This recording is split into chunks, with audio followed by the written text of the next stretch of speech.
This What's Working with Cam Marston podcast is brought to you by Stella Artois Beer.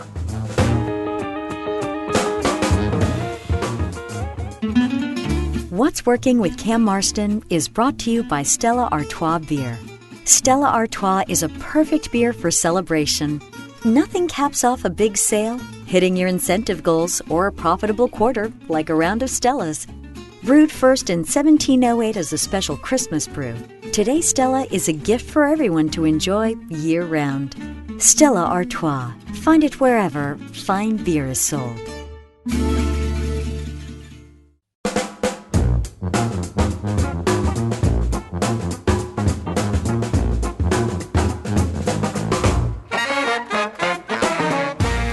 Welcome, everyone, to another episode of What's Working. I'm Cam Marston. What's Working is the show designed to bring you the workplace, the workforce, and the marketplace trends, shaping the workplace, the workforce, and the marketplace around us. We find the guests that can talk about the trends in such a way that what they say may help us get a little bit better at whatever it is that we do. You've probably noticed, if you're a regular listener, that I have a weak spot for the artists. I've interviewed a number of musicians and have a list of musicians I'd love to keep interviewing. I've interviewed different authors, and that's what we're going to do today. I had hoped to earn the right someday to invite this guy on the show, and instead I got an email saying, I think I've got some content that your listeners would be interested in. Watt Key is a Mobilian, grew up actually in Fairhope, I think, Point Clear area, has done wonderfully well for himself as an author. His first book was called Alabama Moon, and it later became a movie. He's going to talk to us about being an author, about the process of going into contract for books. He's going to talk to us about how you negotiate these types of things with the book publishers and I was surprised to learn this, the extraordinary number of rights that go along with publishing a book. You've got foreign publishing rights. You've got softback cover rights. You've got almost an endless list of different rights that when a high quality publisher takes on a book, these are the rights that they're going to try to sell on the author's behalf in order to make the book most successful. One of those rights, of course, are the movie rights. And Alabama Moon was converted into a movie. So somebody will reserve the movie rights and then take that option and turn it into a movie.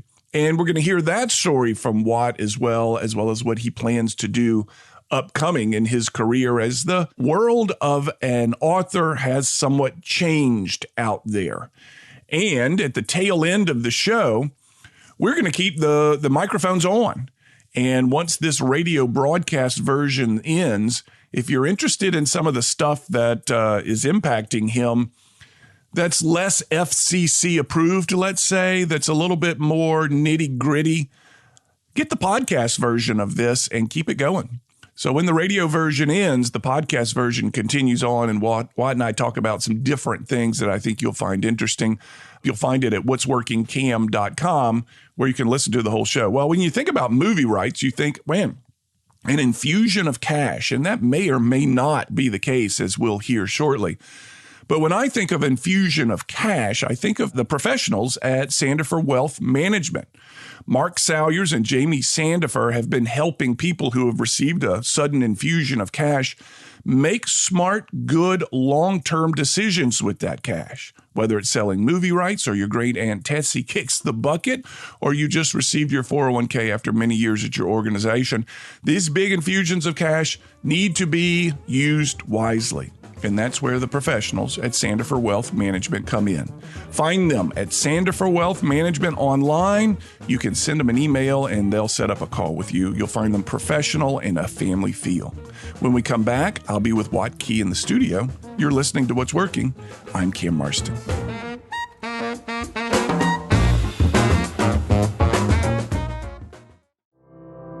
I'm Eric Cromwell. The law firm of Cromwell & Associates can help guide your decisions regarding the life you've created with estate planning tools like wills and trusts. We've planned meetings with first-generation business owners and large multi-generational family groups.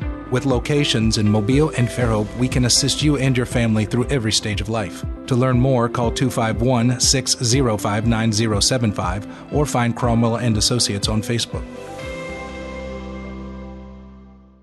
At Spring Hill Toyota, it's just that easy. From our 3-day exchange to free car washes, the benefits of the Spring Hill Advantage make the choice easy to see. We make it easy to own. Every vehicle comes with Toyota Care, plus our no-cost maintenance plan with free tire rotations and oil changes for 4 years. Get peace of mind with free roadside assistance 24/7. And don't forget, it's easy to buy your car 100% online. Visit SpringHillToyota.com today. It's just that easy.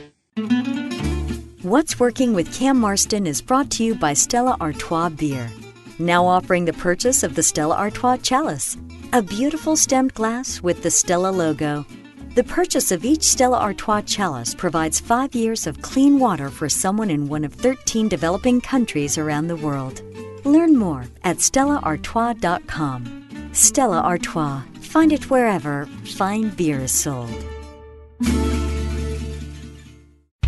A cool thing happened back in '64. That's when Keith Air Conditioning opened their doors. In my family, turn to the experts is more than a tagline. It's a promise. Every Keith technician is an experienced AC professional, and that saves you money. Speaking of money, how about 0% financing for up to 60 months on installations of new Carrier systems?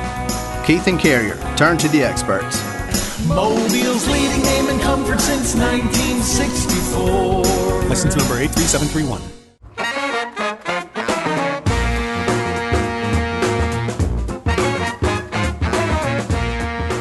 We're back. You're listening to What's Working. I'm Cam Marston. I'm in the studio with a bad mamma jamma. Watt Key is across from me. Watt, prior to you getting here today, I counted up the awards that some of your books have won. You told me this may not be updated, and I've got 26 different awards with 15 won by Alabama Moon. Watt is a local publisher that's gone national, a local boy done good. Watt, thank you for your time. Welcome to What's Working. Thank you for having me, Cam. We'll start with a very broad question. It seems like one could suggest that people are reading fewer books these days. What I do read, though, is they're reading more due to social media. People are reading more. They're reading posts and pins and things like that. But what's the state of publishing today from your point of view? It's a very broad question, but let's jump in. Well, I think that publishing is alive and well. Certainly, in my market, my books have primarily hit middle schools, school reading list, and librarians are still pushing my books to students. They buy them in hardcover and paperback, and usually what will happen is the hardcover will come out and it will go into school libraries and public libraries, and it will not be on school reading list until the paperback comes out about a year later, because the schools don't want to require the kids to purchase a more expensive hardcover book. So I have been mostly in the world of traditional publishing, which means New York publishers, the bigger publishers. I have not had a lot of experience in the smaller presses. I've done a couple of books with university presses. Those seem to be alive and well. I feel like a lot more people are reading digital content these days. That's probably the biggest change I've seen, Kindle and that type of thing. I don't even think they do CD versions of my books anymore. I could be wrong, but I used to get big packs of CDs when they would do an audio version. Yeah. I don't think I've seen that on my last couple of books. It's kind of hard to find a CD anywhere these days. Right. Sitting next to all the fax machines. One of the most famous one, am I correct in saying this, was Alabama Moon? And I want you to tell the story of that book quickly. Alabama Moon was released in 2006 and 2007 winner of the E.B. White Read Aloud Award for older readers. It was listed in Time magazine as one of the top 100 young adult books of all the time. However, you told me the other day it wasn't your first attempt at writing a book. Tell us the story of Alabama Moon. That's right. So I started writing when I was about 10 years old. And I was obviously writing short stories and drawing pictures and making book covers. And I was always fascinated with the whole concept of making a book, the creation of the whole thing. And I started writing novels when I was a freshman in college. Those were my first novel-length pieces that I did. And I began writing novels and sending them up to New York. And it was about a 15-year process. I would write about a novel about every year and a half. And, every one I wrote I thought was going to be the next big thing, the greatest American novel. Yeah. And, honestly, they were all amateur and they weren't very good. And thus I was getting rejection letters for 15 years. Finally, Alabama Moon was my 10th novel that I had written. And I guess I had gotten good enough by that point, and that one hit. And fortunately, it hit with a major publisher in New York, which was, I think, somewhat lucky because I had been shooting it to everybody. And it just so happened that a very big publisher was the one that asked for it first. And then I sort of the thing about going with one of these big publishers is that they've got a lot of credibility. And so when they publish a book, a lot of the bookstores will carry it. And so I was all of a sudden I was there. I was over the wall, as you might say. Yeah. And I was in all the bookstores, and I got had a lot of street cred from the publisher I was with, and I was on my way. Did you feel like, wow, this is it? I'm beginning, or was that the culmination? When the publisher called, said we want it, did you say, all right, I'm getting my feet under me, this is awesome, or was this the finish of the work that you had done? How did you see it? Well, it all happened so fast, and it was confusing, and it wasn't quite as straightforward as, okay, we're ready to go. They said it needed some work, and we had to work on it for a year or two. And they also bought 2 more of my previous books. And it was, I felt like I was getting started. Yeah. Like I'm finally good enough. I've got my first book out. And then, there were it was really hard to do my second book because I didn't know if I was going to be a one-hit wonder. Because part of me in the back of my mind was thinking maybe I just got lucky. I wrote 9 other books that didn't work. What makes me think number 11 is going to work? Did I get lucky, or have I really arrived? So fortunately, the next book I decided not to publish the previous 2 they had bought from me because I just felt like they weren't good enough. So I ended up writing book 11, and fortunately it worked. So I was able to keep it going. Tell me about the genre that your books belong in. Yeah, so Alabama Moon, interesting enough is I did not write for young adults. I really wasn't. I didn't know enough. I didn't know enough about the business to know that I should be targeting a particular audience. And so I just wrote Alabama Moon in the way that it was in my head, in the way that I usually tell stories. And most of the books I enjoyed were books I read in middle school. Where the Red Fern Grows, Tom Sawyer, things like that, Catcher in the Rye, which is a little bit older. But I think as a writer, I was trying to emulate books that hit at that level, not even consciously, but because those are the types of stories I enjoyed, and that's what I wanted to make. And so I was surprised when they told me Alabama Moon was going to be published as a young adult book. I wasn't disappointed. Heck, I would have done anything my goal was to see a book in the library. That had always been my goal. I thought, how hard can it be? You go in the library and you see all these books. How hard can it be just to be one of those? Right. And so I didn't really care if it was going to be a cookbook, an adult book, a young adult book, but honestly, that was what I was writing. And so there I was set off on this young adult path, especially after Alabama Moon. It was pretty successful. And so that's what they wanted more of. And that's what I became, was the guy that writes those kinds of books. Yeah.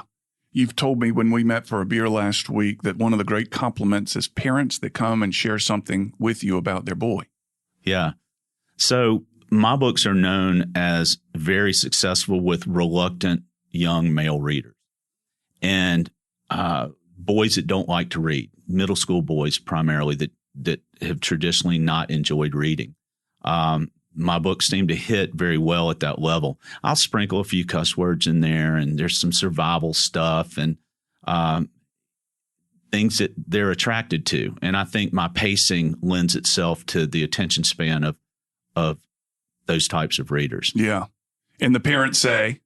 The parents I get thank you notes from the parents that say, thank you so much. My kid never liked to read until he read your books. Now we've got them all and we love them.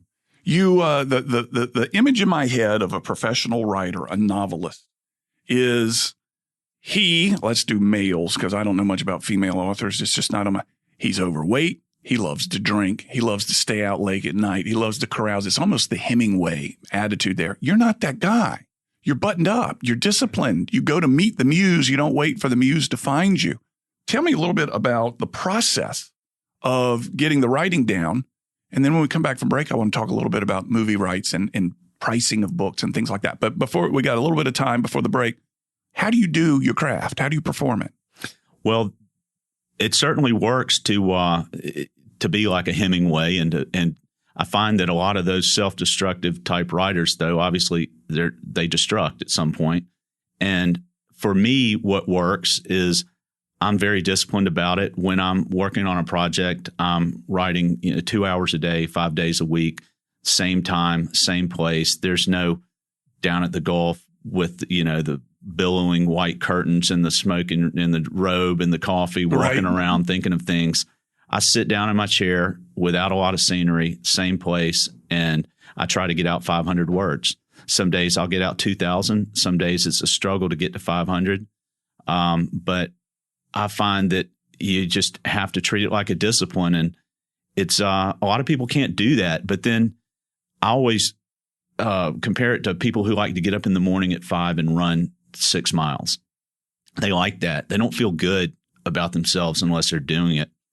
And writing's the same way. It's just you make it part of your routine, and you develop the discipline for it, and you have to like it enough to where you're gonna, keep going until the marathon's done.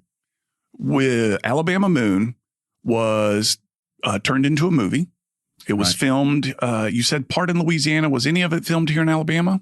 None of it was filmed in Alabama. Part of it in Louisiana. And I want to hear the process when we come back from break of selling a book. I mean, this is a business show. People are wondering, how does the money work? We don't want to know your personal story, but what is the advance like? And how does that amount get determined? And if I were to buy a book for $1 right now, how much of that dollar goes to you? If I were to download a book on a Kindle for $1 right now, how much of that Kindle book goes from you? Is it pricing revenue different from you on Amazon versus Page and Palette over at Fairhope? When we come back from break, let's look at the numbers from what you'll be willing to tell us. Sounds good. You're listening to What's Working in the studio today with Watt Key, a local boy done very good. And perhaps, frankly, one of the highlights of this show thus far is to be here with him. I've been a fan for a long time. We'll be right back.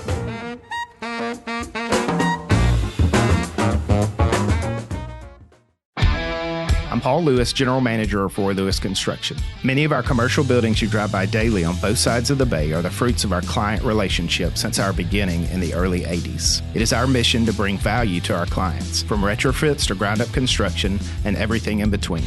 We have more advocates than any of our competitors who have been in business twice as long. Same with repeat business, same with referrals. Find us online at roylewisconstruction.com and let's talk about your next commercial project. Hi, I'm David Nelson, brewmaster and owner of Braided River Brewing in downtown Mobile. We make drinkable, flavorful craft beer perfect for life on the Gulf Coast. So pick up one of our 6-packs before your next adventure, or stop by our tap room for a relaxing afternoon with friends. Follow us on social media for the latest beer releases and events, and ask for a Braided River at your favorite bars and restaurants. Thanks for your support. We look forward to sharing our beers with you. This is Cam Marston, and I'm with Cajun Mike of E3 Termite and Pest Control. Cajun Mike, if a homeowner thinks they have termites, do you offer inspections? What about someone buying a new home? Can you come in and take a look and see if there are termites in their new home? Yeah, basically what we would do on a home above and beyond anyone else is we actually do a thorough inspection.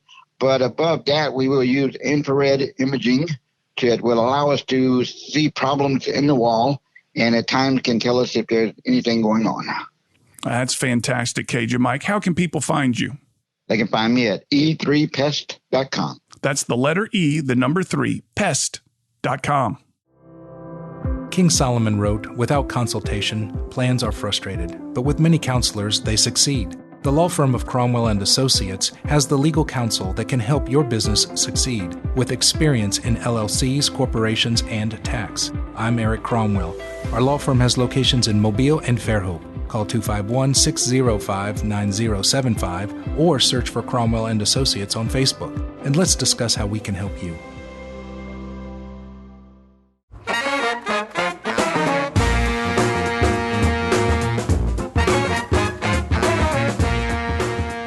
You're listening to What's Working. I'm Cam Marston. I'm in the studio today with Watt Key, a local boy done good. I know I've said that a lot, but it's just nice to see people from around here that have hit such a stride nationally and love what they do and are bringing respect and honor and character to our part of the world. Watt, prior to the break, we were talking a little bit about the finances. Take me through.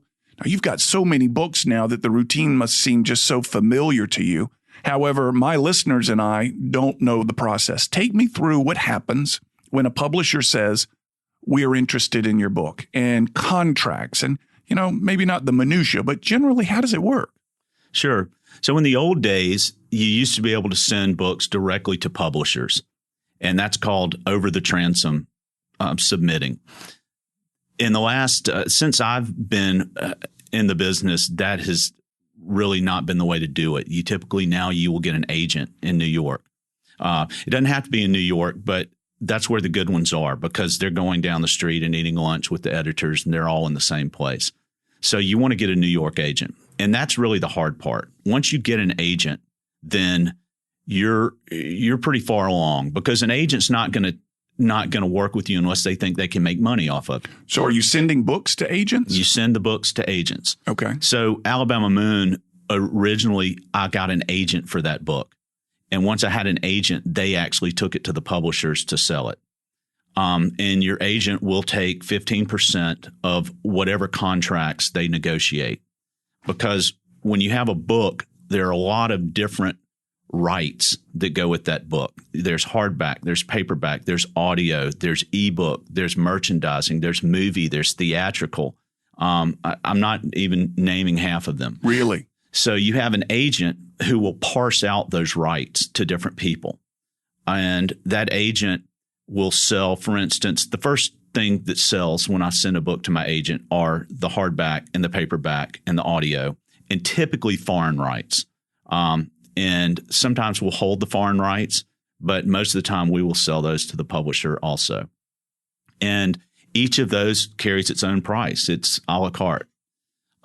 Typically, a first-time publisher, you will get an advance, and that advance can be $5,000 and up. I think my advance for Alabama Moon was about $20,000, if I can remember. It's been a long time ago. Sure. And the more established you get, the more your advance goes up from there. And it's called an advance. It's not called a payment. It's an advance. That's right. And it means what? It means we're going to give you they will give you half of the advance, $10,000. And they're like, all right, we want your book. You're going to work on it with us. And when we're finished, we're going to give you the other 10. So you spend, in my case, I spent about 2 years working with an editor. I had my $10,000. I got a check. Agent took 15%. And I spent a couple of years working with the editor on Alabama Moon. One day they said, it's ready to go. Here's 10,000 more. Now I've got my $20,000 advance. From that point, they're going to keep my royalties until they've made back that $20,000. And then I start getting the royalties. And the royalties are not quite as simple as I'll describe it, but basically you can think of it as 10% of the cover price. That's pretty close to what it is. And there's, if you win certain awards, they'll give you bonuses, and the paperback royalty may be 8.5%. But when you see a book sell, a Watt Key book sell in Page and Palette, I'm basically getting 10% of that cover price, assuming I've made back my advance. It made back your advance. So Page and Palette, it's 10%. Amazon, it's 10%. What about, have any idea if someone downloads your book, what do you get from that? Honestly, I don't have any idea what that is. Yeah. It's the accounting is changing with that. And I only get royalty statements every 6 months. Yeah. And to be honest with you, with my books mostly being in schools, the majority of my royalties are coming from paperback sales, hardback and paperback sales, because kids aren't as likely to be reading a Kindle or an ebook as an adult would be. And so I'm still making most of my royalties from. Is it seasonal? So my kids are getting their gear to go back to school. We've got a pile of books on the dining room table that they've had to buy for their summer reading list, or actually the reading list that will go into the fall. Are you a seasonal author? Meaning, will you see a royalty check that comes in the next 6 months that will be significantly different than the one that comes 6 months later? So, yes, everybody gets their royalty checks the same. I get my royalty check, I think it's October and April. Yeah. But you will notice that almost all of my books will either come out in September or January. And that's they come out in September so that they can get on school programs. And then also they'll come out in January so that teachers can start evaluating them for summer reading programs. Have you been asked to describe the books or to get involved in the sale of the books to teachers through a video conference, to a speech at a book fair, or anything like that? The publisher will not usually ask me to participate. Sometimes they will have me come up to like book expo events. But when it comes to schools, usually the schools, a big part of my business model is speaking at schools. And so the schools will typically reach out to me. For instance, I was just recently in Missouri for 2 schools, and they had, I don't remember which book it was, but one of my books had been part of their reading program. And so they invite me to come up for author day or whatever they're calling it. And I show up, and they will pay me to come speak and sign books. Yeah. So do you enjoy that? I do. I like it a lot because you spend so much time on your own doing these things sort of, in your space and staying to yourself. It's not a very social activity, as you can imagine. So it's nice to pop out and show up somewhere where, a lot of these places I go, these kids, they don't know the difference between me and Elvis. And so they're so happy to see you and talk about the book. And it's nice to get that sort of feedback. Right. So I've heard Malcolm Gladwell interviewed. I've heard Michael Lewis interviewed, and they won't talk about books that they've already written. They'll only talk about what they're working on. They're very, I love both of these authors, both nonfiction authors, both great thinkers. But they're really, they won't talk about past books. Mm-hmm. Do you get tired of talking about Alabama Moon? Not at all. Every day I'm still happy that somebody found it. Yeah. I don't have – a lot of authors have hang-ups about stuff like that. I have one. The only one I have is I don't like to talk about a book that I'm writing. Oh, really? So they're the absolute opposite from you, these 2 authors that I just mentioned. Yeah, and the thing that happens to me is when I talk about a book I'm writing and it's not finished, I end up when I go back to work on it again, I end up thinking about what I told somebody it was going to be about.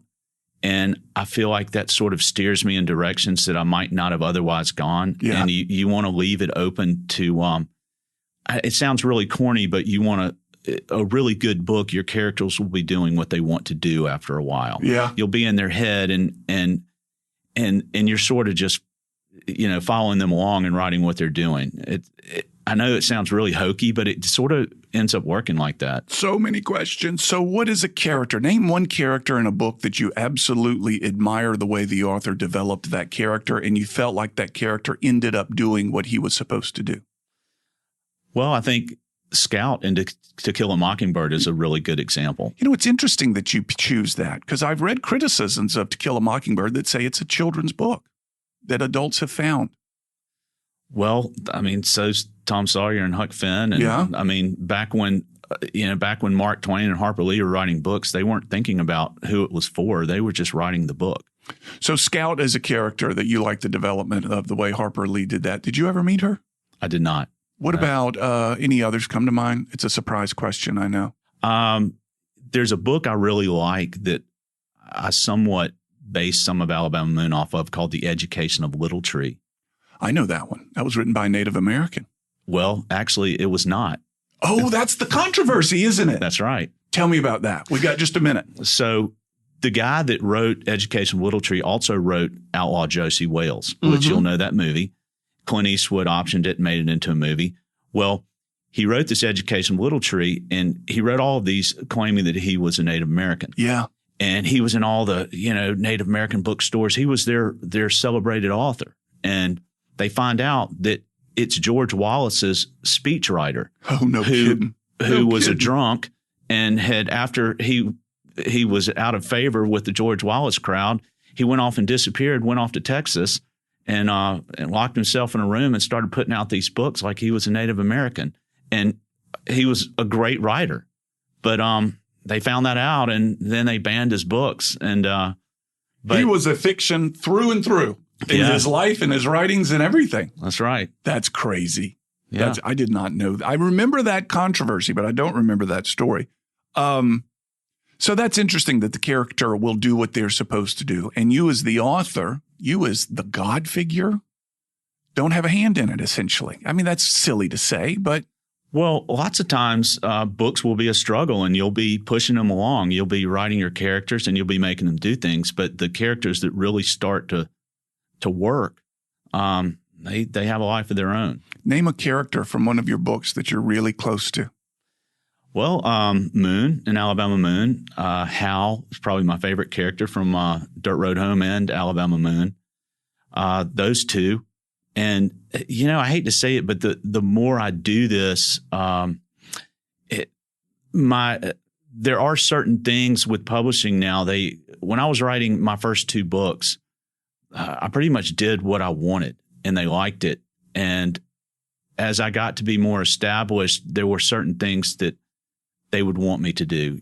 Put a girl in here. I don't know if we can say this. And I started having more and more restrictions. And I think part of that was because I was writing at a high level. A lot of people were reading these books, and we didn't want to take a lot of chances with things. We got a good thing. Let's don't mess it up. All we got to do is take this one word out of here. I know that's what the character would have said, but let's keep things going. You've been manacled. You've been shackled by the culture. And that's something, folks, that we're going to talk about. And I'll tell you more about how we're going to talk about that when we get back from break. And I also want to hear what the transition to movie rights looks like and how that works. And then whatever else comes up. You're listening to What's Working. I'm Cam Marston, touching heaven right now. We'll be right back.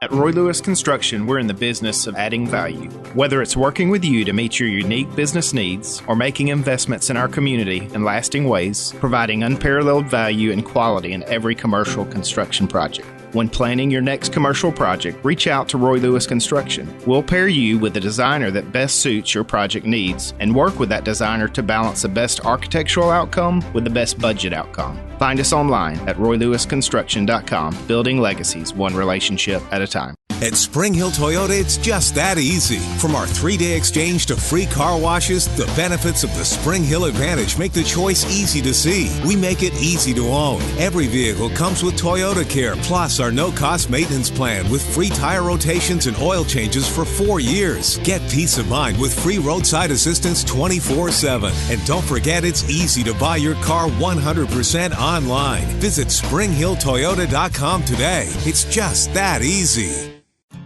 Think about how people really see you. The kid at the drive-thru just sees a coffee drinker. Please pull forward. Your local barista sees the person who loves a smiley face in their latte. See you next time. It's kind of the same way with insurance. Other insurance companies just see a customer, but a State Farm agent sees more. They see you as a neighbor. Your State Farm agent is here to get to know who you really are, so they can help life go right. Call me, State Farm agent Allison Horner, in Mobile at 666-1616. I'm David Nelson, brewmaster and owner of Braided River Brewing. We want beer that goes along no matter where the adventure takes us and that doesn't make us choose between great beer and drinkability. We're drawn to the Delta and united by beer, because to us, the best way to celebrate the Delta is to slow down and savor the moments and the beer together. Come visit our tap room in downtown Mobile and ask for us at your favorite bar or restaurant. Visit online at braidedriverbrewing.com. Hi, I'm Bruce Tulgan, author of The Art of Being Indispensable at Work, published by Harvard Business Review Press. If you like listening to this show as much as I enjoyed being a guest on this show, maybe you'll be a fan of my new podcast, The Indispensables.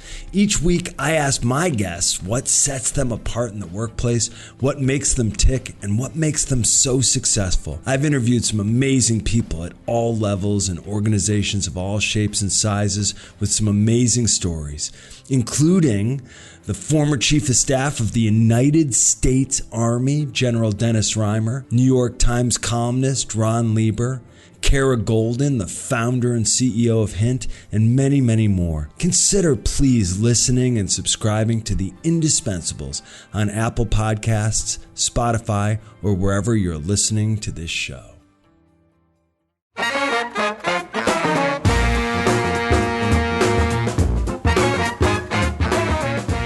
Watt Key is a celebrated author from Mobile, Alabama. He does it full time. He doesn't dabble in it. He doesn't wonder if he can write the great American novel. The guy's done it, and he's making a living doing it. And one of the guests that I've hoped to have on this show when I felt like I'd earned the right to ask him, and here he is, and here I am. Watt, prior to the break, I wanted to talk a little bit about, it is a business-oriented show, and there's always a lot of curiosity around this. When people say someone have sold the movie rights to the book, to me that means cha-ching. Am I right? For the most part, yeah. It's the money is much better, and the from my experience, in the movie business, and the way it works is so you have your agent. Somebody somewhere reads your book, and they say, "We think we want to make a movie out of this book." So they'll call my agent. And that's one of those rights that they can sell to somebody that we didn't already sell to a publisher. Typically, at least in my case, I have always held back the movie rights. A lot of publishers will just say, we want all the rights to this. But I typically only sell them a few of the rights. So they call my agent. We're interested in the movie rights. Are they available? In the case of Alabama Moon, they were. And so you sell this person an option, a movie option, which means, and that's usually anywhere from $5,000 to $10,000, and they get a year or two to try to raise money for that movie. And so, in most cases, a lot of books get optioned for movies. They get tied up so that other people don't make them. So $5,000 and $10,000 is not a great dollar amount to hold the movie rights. I would expect to hear several $100,000, but that's kind of a movie company saying, we want to put our finger on this. Correct. While we examine this. Yes. And most reasonably established writers will be getting their books optioned. And so you're right. It's not a great amount of money, but it's something. And you hope that they will exercise that option at some point. So in the case of Alabama Moon, a year goes by and they say, we're ready to pull the trigger on this. And so when pull the trigger means we want to purchase the movie rights at this point. And typically that, again, I'm giving you a general number, but that is usually about 2.5% of the movie budget. The movie business is different in a lot of ways, but one way is they know exactly what they're going to spend on that movie in the beginning. And you hear stories about things going way over budget, but most movies, they know we're going to spend $20 million on this movie. And the investors actually get bonds that say, protect them from the expenses going over that. And so since they know that figure, they can pay you 2.5% of that amount up front. And they also promise you a certain percentage of what they call the back end, which are, a percentage of the proceeds of the movie, what the movie makes. And they will typically, it's usually something like 5% of the net revenue. Mm-hmm. And in the movie business, there's never any net revenue. Net revenue can be clouded. wherever right. you go. Yeah. And the movie business, it sounds like they're expert at making sure the movie never makes money. That's right. So you want to make sure you're happy with the money you get up front, because that is all you're going to see. So you've cited percentages that are typical of the industry. Yeah. How much wiggle room is there? Can you go to that movie agent or producer, whoever it may be, and say, yeah, I know 2.5% is normal. I want 3%. Yeah. If you're John Grisham or Stephen King or somebody like that, I'm no John Grisham, so I pretty much fall into the standard deal category. Yeah. Which I'm thrilled with the standard deal. But I think I told you the story about talking to my lawyers up in New York, and I was asking them things like, well, can we do this? Can we do this? And they finally just said, look, Watt, are you happy with your money? And I said, yeah. They're like, well, then that's what it's going to be. And what you told me in that when we were having a beer is they'll just kill the deal. They'll just kill the deal. If you become a problem, they'll say, there's a ton of books out there, Watt. Yeah. We're going to go find a different one. Yeah. And, you run the risk of that happening to you. Yeah, for sure. So the movie rights, it comes into a movie. What was it like sitting there watching that movie? Well, I had friends who had their books made into movies, and I had been talking to them, and they all were telling me, just take your money and be happy, because you're going to hate what they do. And so I was somewhat prepared to not like the movie is never as good as the book. No. And so I was prepared, and I thought that I was healthily prepared to go through all of this. I had my money. I knew I was expecting not to like the movie. Well, then they didn't like the screenplay. This guy in LA had written a screenplay, and they didn't like it. And so they came back to me and asked me to write the screenplay for the movie. And so I was pulled into it at a level that most writers are not. So I wrote the screenplay and gave that to the director, and that's what they shot the movie with. Of course, I had already had the first version, so I had seen what all they had pulled out. So I didn't really have to do any of the butchering on the book. I just took what that guy had done and made it more authentic. Yeah. Adjusted the accents and added a few things here and there. But I really didn't have to go through the destructive process of, we could have a whole nother show on why the movie isn't as good as the book, but basically you don't have enough time to put everything in the book. And a book has so many more plots and characters and sub-themes and subplots that you get a richer experience out of it. With a movie, you have to pick one thing that the book is about, and you have to cram it into a very structured story arc, and you have to put it all in 90 pages. Every page is a minute of screen time, so that makes an hour and a half. And so you can imagine taking a novel that you've been able to just do whatever you want in and put it into a 90-page. Each page is a minute. You have certain things have to happen by this page. It's completely structured, and you've got to put your book into that formula. And that's why you come out of a movie thinking, I didn't get the same feeling, because you don't. You're mangling a child doing that. Did you enjoy that challenge, or was it torture? I was so young and so excited about just being involved that they were paying me to do this. And I thought, my mindset was, they've hired me to do a job. I have to remove myself from the parent of this project, and I need to do for them whatever they think is going to make money, because it's a business. And if I do it that way, maybe they'll ask me to do it again. And so I did exactly what they asked me to do. I studied, what is a screenplay supposed to do? Yeah. And that's what I did. Yeah. Would you do it again? Now that you're where you are in your career, if they came back to you and said, we want the movie rights and we want you to write the screenplay to it, would you accept that job, or you say, no, that's somebody else's job now? I probably would, but I'll be the first to tell you that I might not be the best person to do it. And I would only write screenplays for my material.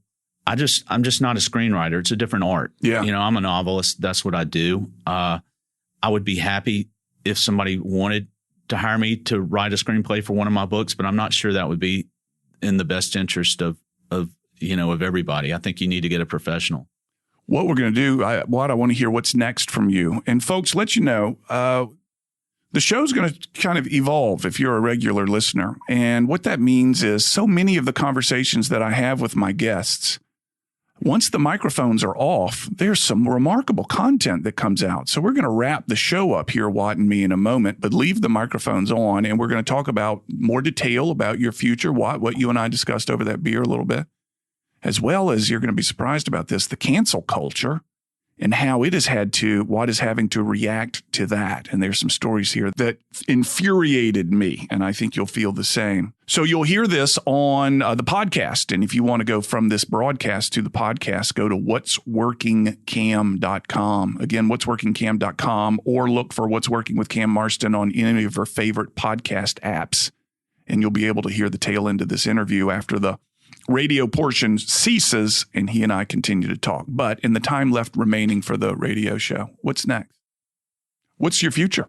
What's the next book? What's your heart getting into these days? Where do you see this passion of yours going?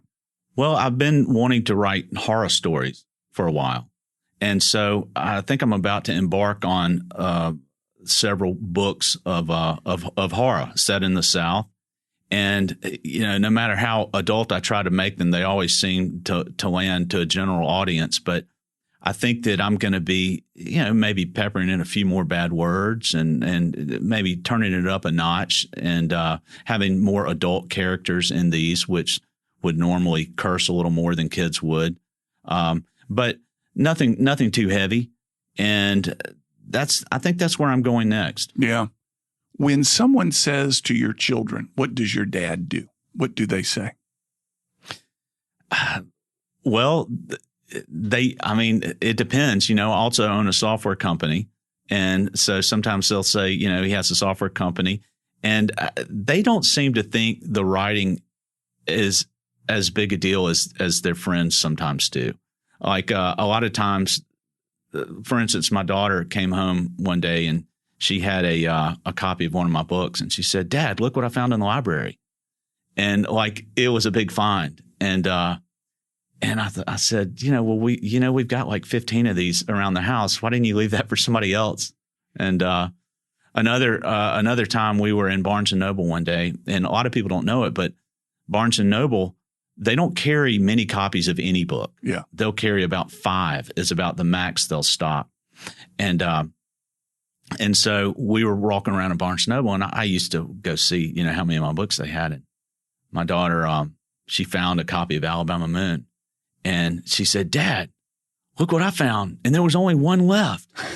When the reality was they probably only stocked one. They had the one. Yeah. That's great. So, we keep it pretty toned down around the house, and they make as big a deal about it as they want to, which is usually not a big deal. It's always a fun question. What do your children think that you do? Because they see it through jaded eyes, and they see you at, whatever, early in the morning when you're getting your coffee and you're not all put together. You're not ready to show your game face to the world. So I'm unsure what my children would say I do. They're just unclear. And it's very funny. I told you I've got 4 books that I've written, all nonfiction. Hadn't written one in a while, but I checked mine out at the Library of Congress one day. And it was the coolest thing in the world to have that woman in Washington, D.C. bring me a copy of my book. Yeah. And I immediately held it below the table and signed it.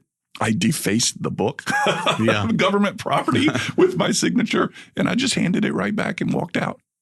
Well, and, the whole signing of books is interesting. Back to, a lot of authors will not sign paperback books. Oh, really? And I'll sign anything. Yeah. I'm so happy to have somebody want me to sign a book still to this day that I don't care what it is. I'll sign a piece of paper. If somebody wants my signature, who am I to, I guess, I don't know. I'm flattered that they would want it. So I have no hangups about signing things. Many people say, "Cam, thanks for the signature. Without it, we could have sold the book on eBay this afternoon for $10. Now that you've signed it, we got to sell it for $2." I'm like, "Oh, thank you for that." Yeah. Watt Key in the studio with me. Local boy done good. We are going to continue the conversation for the radio. I'll come back with final comments, but Watt and I are going to talk about the cancel culture and what it's done to his writing. You're listening to What's Working. Watt, thank you so much. Yeah, thanks for having me, Cam. We'll be right back after this break with final comments. Hi,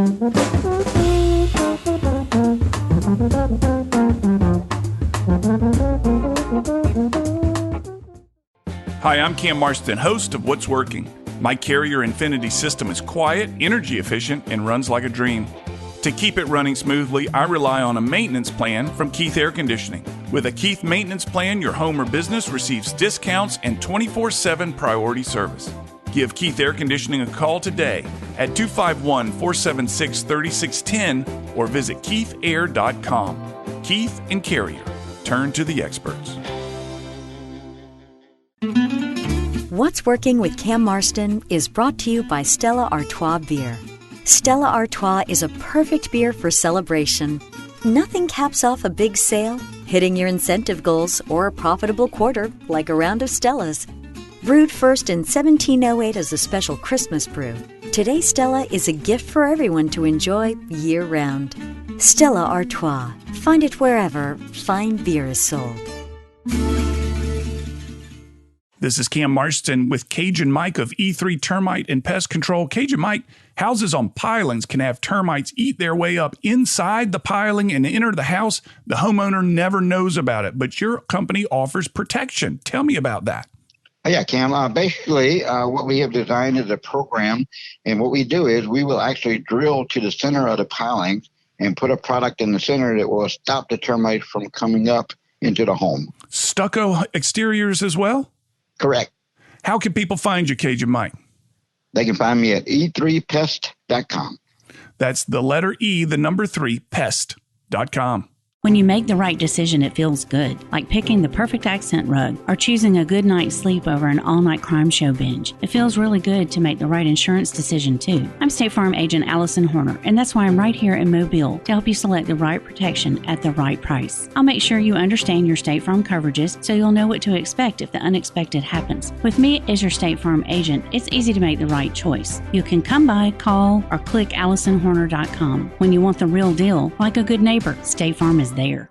This is Jay Stubbs with Concourse Financial, and when I'm not working on an insurance plan with a financial advisor, I'm listening to What's Working with Cam Marston. Now back to the show.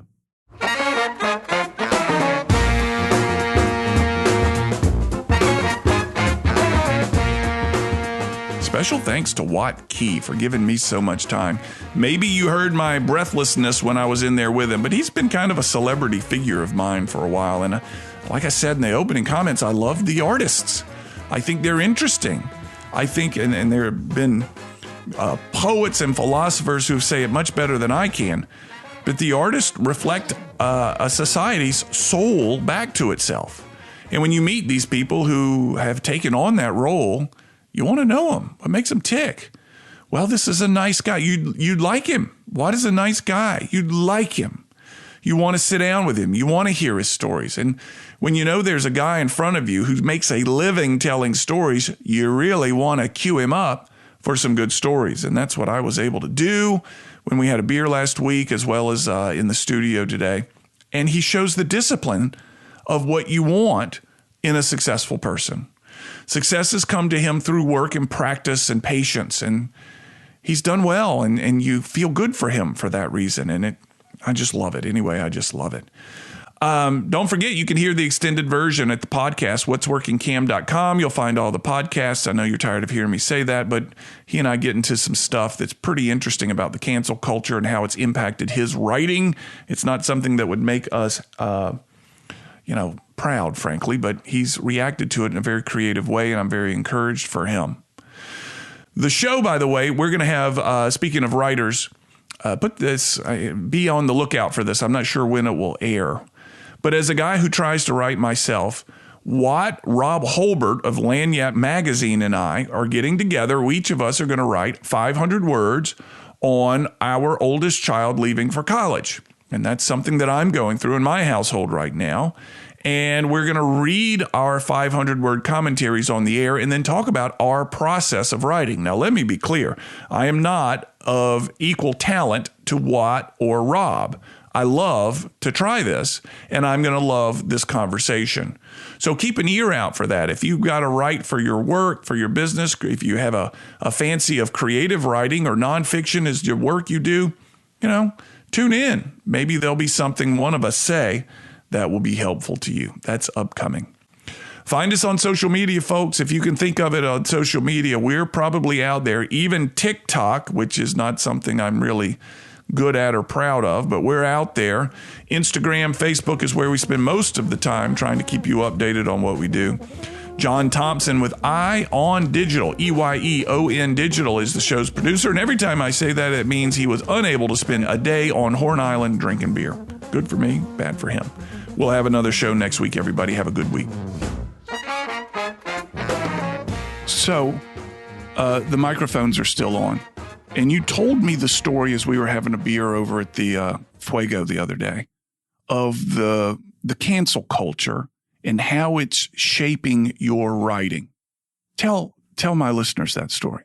Sure. And I want to start off, I want to preface this by saying that I don't want to speak like a victim or that I'm upset with, with the way things are going. And, but there's definitely, the cancel culture is out there. And the way I've experienced it is a book I was working on recently. I had with a publisher, and I'm not going to mention the name of the publisher, but it was a book about the South, a young boy who was growing up in the South on a cotton plantation in the Mississippi Delta. What is the time? What era are we setting? This would be in the early 2000s. Okay. And the thing about the cancel culture is, I think I described to you, it's sort of insidious. I mean, it's not like they say, we're not going to do this book because it has this in it. That isn't how it starts. I had sold this book. They had seen it. They had read it. They had taken it to a committee and decided that they were going to publish it. And then what happens is when it gets into the editing phase, they start wanting to change little things here and there. And so at first, in this particular book, they didn't want the word plantation in there. So I thought, okay, I think we can deal with that. And you got to understand that I'm writing about a specific place in the Mississippi Delta where all of these big farms have signs out front that say such and such plantation. Today, now, they have those signs. Right. Yeah. And that may go away, but in the time period I'm writing about, that's the way it was. So that was, of course, I'm not writing in a way that I've never written before. This is Watt Key stuff, that normal Watt Key type writing. So I thought, okay, all right, we'll change it to a farm. So we changed that. And, then and a few other things. Then you go through another round of editing and they're going to tighten screws a little more. They're like, well, you know what? I think we need to have some more diversity in here. I think we need to make, we need to have a few more women. We need to have a few more black people. We need to have, aren't there some Mexican people that live around there? And so then you got to start figuring out, how am I going to work this in? Because this isn't really what I had in my head. This isn't really like it is. So, with this particular story, so you kind of get through that. And then comes the third round. And they said, look, we got this character in here. And he's this little redneck kid. And he likes to kill beavers. And that's his job. And he likes to blow things up. And he dug up this Indian mound and pulled some bones out of it. That can't happen. And, I'm thinking to myself, that's this kid's personality. I mean, I know that it could be offensive to some people, but, that's what a little redneck kid that slaughters beavers would do. He wouldn't care about digging some bones out of the ground. And so you say, well, what if he puts them back? And they're like, all right, well, if he puts them back, maybe that'll work. And, then you have, so you're starting to mess with the character's actions. And they thought, well, maybe his explosions are too big. Maybe he needs to have firecrackers instead. This is infuriating me. And so, you're slowly eroding all these things about a character that make him stand out. I mean, they're becoming more and more bland. And after about the third round of editing, you're looking over this thing and you made so many changes to it. You're like, this story doesn't even have the same feel that it had anymore. I mean, this thing's going to fall flat.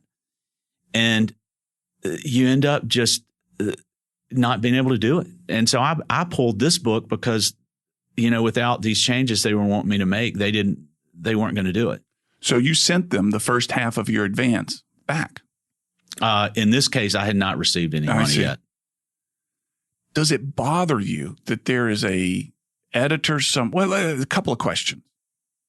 Are the editors doing this out of personal axe to grind? Are they doing it to play defense? Are they doing it to get a broader audience? But at the same time, by removing these personalities, you're making the book more bland. So it may actually backfire on them. What's the motivation? Well, I think there's a couple of things going on. I think one, we're sort of in a bubble down here in Mobile, and I'm sure that I am not as sensitive to the global, movements and political correctness as somebody in Chicago, New York would be.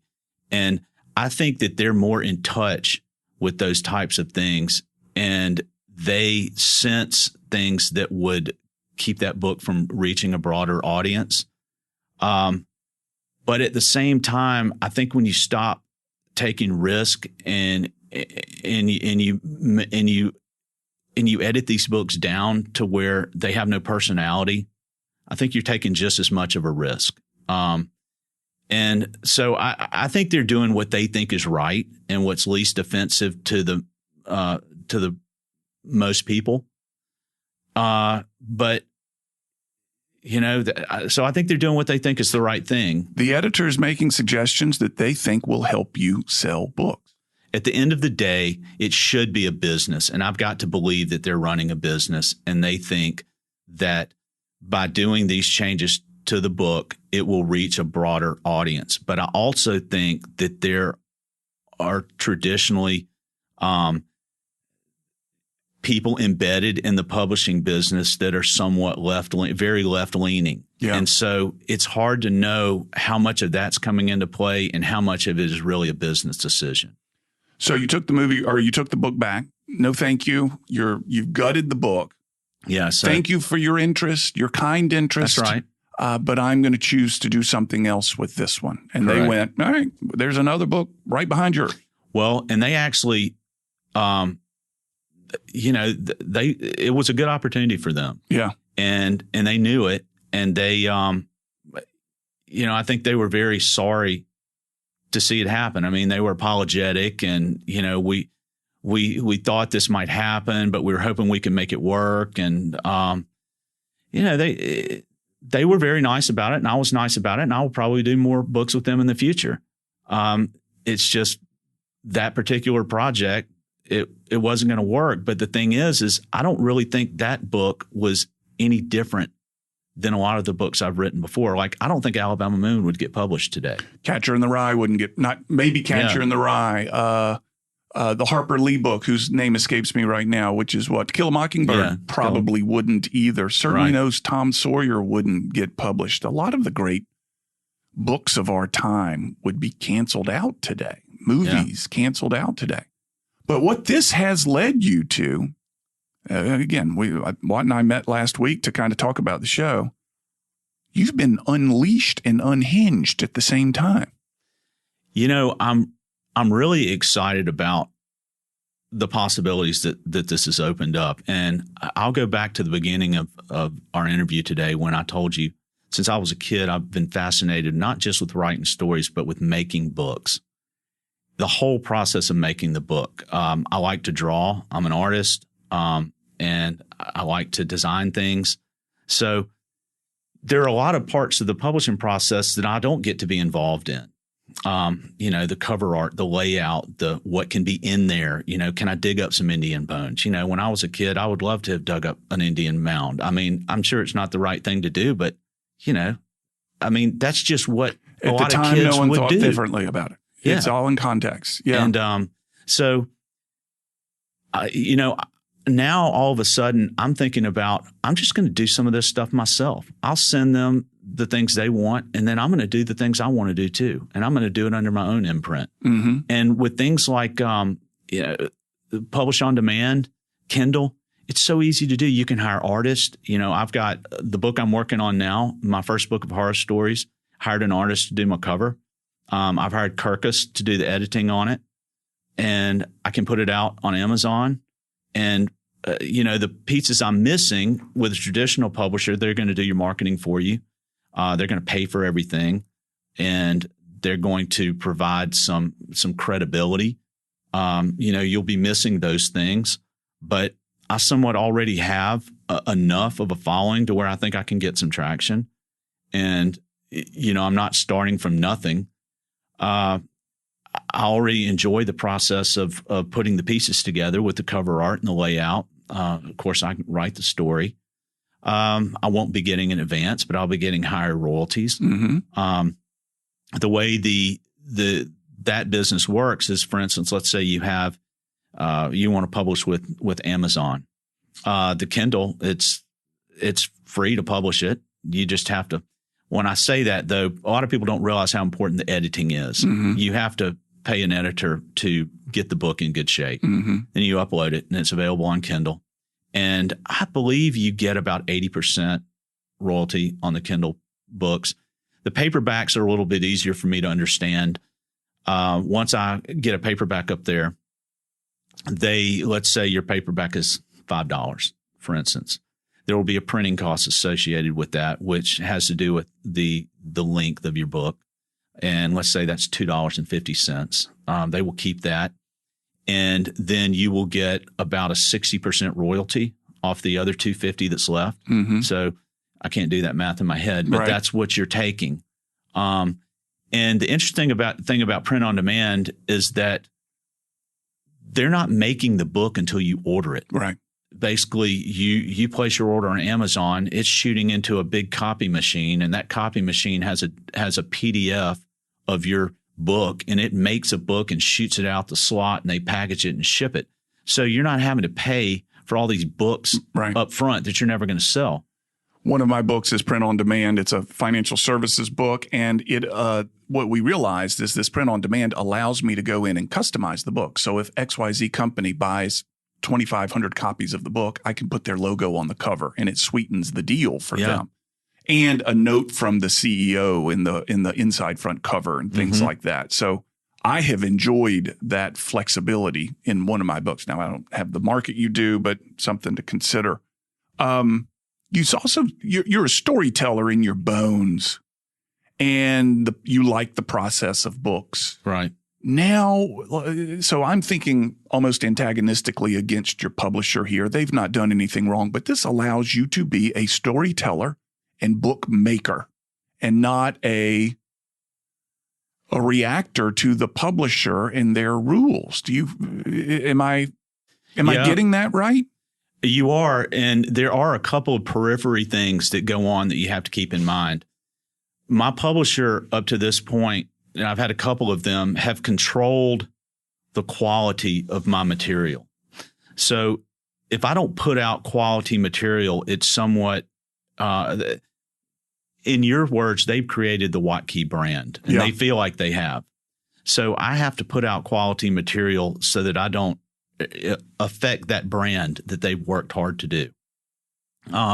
Because otherwise, if I put out 3 crappy looking books that have all kinds of errors in them, or they go way off the deep end, and have some kind of real offensive stuff in them, it's going to affect the brand that they've created. So I have to keep them in mind while I'm doing this. That's a good point. They have been my business partner, and that's how you have to think about it. They are my business partner, and I can't do things that are going to affect their business. Right. Another kind of part 2 of the advantage of doing this print on demand in Kindle is that most writers like me have a lot of short material that they want to do. I have a lot of campfire ghost stories. Yeah. And I want to publish those. A publisher, that's not economically feasible for them to publish that material. I would never get those published unless I'm Stephen King and I can publish my grocery list. Right. A publisher is not going to want to put out a book of short stories by Watt Key because they're going to be short, and the the cost to produce that book is about this, to produce a little book is about the same as it is to produce a big book, because most of the cost is in the marketing and, the design work. That doesn't go down for a short book. So I think I use this analogy with, if you're going into the store and you can buy a 16-ounce beer or an 8-ounce beer and they're both the same price, you're going to buy the 16. And that's the same concept with a lot of times when people walk into a bookstore. If they're going to pay $15 for a book, they don't want this little, nibble of a book. They're going to want the novel. And so some of that comes into play. And a publisher, it's hard to get behind the marketing of a book of short stories. What do you say? You can't build a big theatrical, right, this is the story around it, because it's a bunch of chopped up stuff. Yeah. And my point is, things like Kindle are doing to the book business what Spotify has done to the music business. Now you don't have to buy the whole album. Yeah. You can go on Spotify and you can listen to one song. With Kindle, I can put out a 5,000-word story and somebody will pay 99 cents for it. Yeah. And I have a lot of those kind of stories. There's a market now that I didn't have before where I can put this stuff out there. It's absolutely exciting. Yeah, it's exciting. Now, you had talked at one point about being the reader of the books. Yeah. A podcast, a Watt Key podcast of ghost stories and short stories and stuff like that. That would be something that I would love to play on a road trip with my kids in the car, is hearing you tell some of these stories. Yeah, I would love to be that guy that you listen to the Watt Key Story Hour. Yeah. I don't know if I'll ever put that together, but I dream about that. Don't let the dream go, man. One of the consistent themes I've had, we're running up on 200 shows that I've done in here. That's impressive. And most of the people who say, who have remarkable stories to tell were, I couldn't let the dream go. And I don't like being that guy. Oh, follow your dreams, follow your bliss. But that's one of the things they all have in common was I just wouldn't let it go. Yeah. And I didn't focus every minute of every waking day on it, but it was all in my head and I wouldn't ever let it go. And suddenly I saw an opportunity. There's a woman this week whose Carpenter's tribute album comes out, Carla Williams. She's 40-something years old, gave up on country music singing in her 20s, never let it go, though, and went back to Nashville to record a tribute album, which is killer, and it releases this week. She's you in many ways. Well, my dream was to get one book in the library. Yeah.